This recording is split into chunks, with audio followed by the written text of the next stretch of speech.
अस्सलामुअलैकुम वरहमतुल्लाहि वबरकातुहू।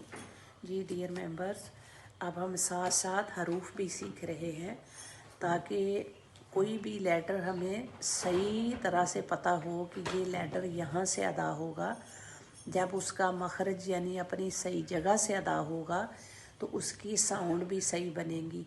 जब साउंड भी सही होगी, लेटर का मखरज ठीक होगा, तो फिर अदायगी भी सही होगी और फिर पढ़ने वाले की साउंड सही आएगी। वरना हम भी आपस में भी जब बात करते हैं और लफ्ज़ अगर कुछ गलत बोला जाए तो वो हमें भी अजीब लगता है कि आप इसको सही से अदायगी करें। तो कुरान का तो सबसे बेहतरीन हक़ यही है ना कि उसको हम ऐसे पढ़ें जैसे इसके पढ़ने का हक़ है। तो ये कोशिश मेहनत जो है अल्लाह ताला फरमाते हैं, तो में से नबी सल्लल्लाहु अलैहि वसल्लम की हदीस का मफ़हूम है कि तुम में से बेहतरीन वो हैं जो कुरान सीखें और सिखाएं। तो हम कुरान को सीख रहे हैं, बेहतरीन लोगों में शामिल होने की कोशिश कर रहे हैं। अल्लाह ताला हमारे लिए आसानियाँ अता फरमाए।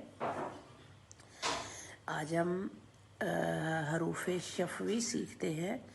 हरूफ शफ़वी यानी होंठों के हरूफ। अऊज़ु बिल्लाहि मिनश शैतानिर रजीम।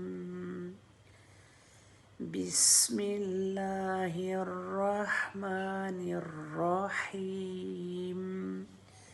हरूफ शफ़वी, शफ़ कहते हैं होंठ को, तो शफ़वी होंठों के हरूफ जो 4 लेटर हैं जो होंठों से अदा होते हैं। उस या पेश जब किसी लेटर पे आए तो उसके लिए होंठ गोल हो जाते हैं। इन 4 लेटर्स के अलावा और किसी लेटर के लिए लिप सर्कल नहीं होते।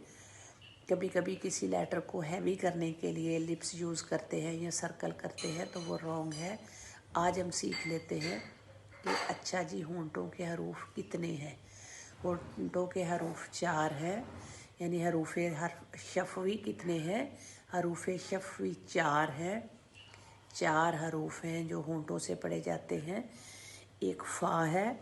फ़ा के लिए हमारे ऊपर के ऊपर के दांतों के किनारे निचले होंठ के अंदर के हिस्से पे, बिल्कुल अंदर वाले हिस्से से यानी तर हिस्से से फ़ा बिल्कुल बाहर करके ऐसे होंठ को कुछ भी नहीं करना, इजी रखना है जिस तरह से जैसे ही आपके इजीली खुद से लगते हैं। ऊपर के दांत जब आप फ़ा पढ़ेंगे तो ऑटोमेटिकली नीचे वाले होंठ के अंदरूनी हिस्से पे, तर हिस्से पे, गीले हिस्से पे लगेंगे। फ़ा और उसमें एयर आएगी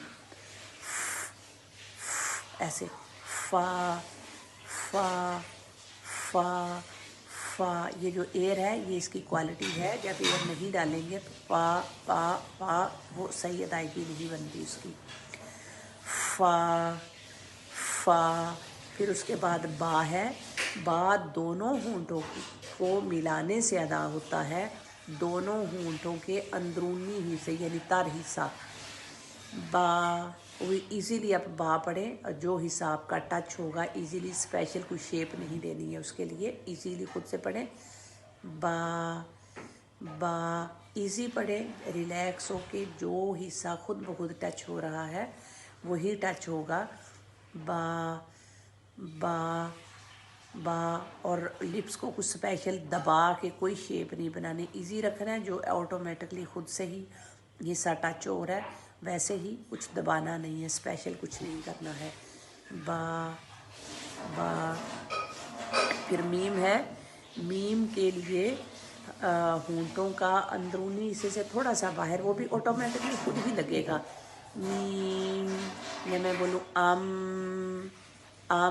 तो आप देख रहे होंगे कि मीम के लिए होंठों का यानी बाहर का हिस्सा ज़्यादा यूज़ होता है, यानी जो तर हिस्सा खुश्क होता है उसके लिए भी आपको कुछ स्पेशल शेप नहीं देनी कि मीम पढ़ने के लिए मैं अपने लिप्स को कुछ शेप दूँ या इस तरह से करूँ, ऐसे नहीं। मीम या बोले मीम, ठीक है। 3 लेटर हो गए। चौथा लेटर है वाव। वाव के लिए हमारे लिप्स दोनों ऊपर के नीचे के दोनों हरूफ हमारे आपस में सर्कल करते हैं, गोल होते हैं। दोनों होंठ जब गोल होंगे तो वाव की अदायगी बिल्कुल ठीक होगी। इसी तरह से जब किसी लेटर पर पेश आती है तो भी हमारे होंठ गोल होते हैं। वाव के लिए गोल होंगे और पेश के लिए गोल होंगे। वाव को पढ़ते वाह नहीं पढ़ेंगे। जब तक वाव के लिए लिप्स गोल नहीं करते तब तक उसकी सही साउंड नहीं आती। वाह वाह नहीं है, वाव वाव वाव वाव, इस तरह से इसको पढ़ना है। इनकी खूब प्रैक्टिस करें, अच्छे से प्रैक्टिस करें, बार बार प्रैक्टिस करें। और फिर अगर आप सुनाना चाहते हैं तो आप मैसेज करें और आप सुना भी सकते हैं। ठीक हो गया जी। खूब खूब प्रैक्टिस करें। जज़ाकुमुल्लाह खैरन कसीरा।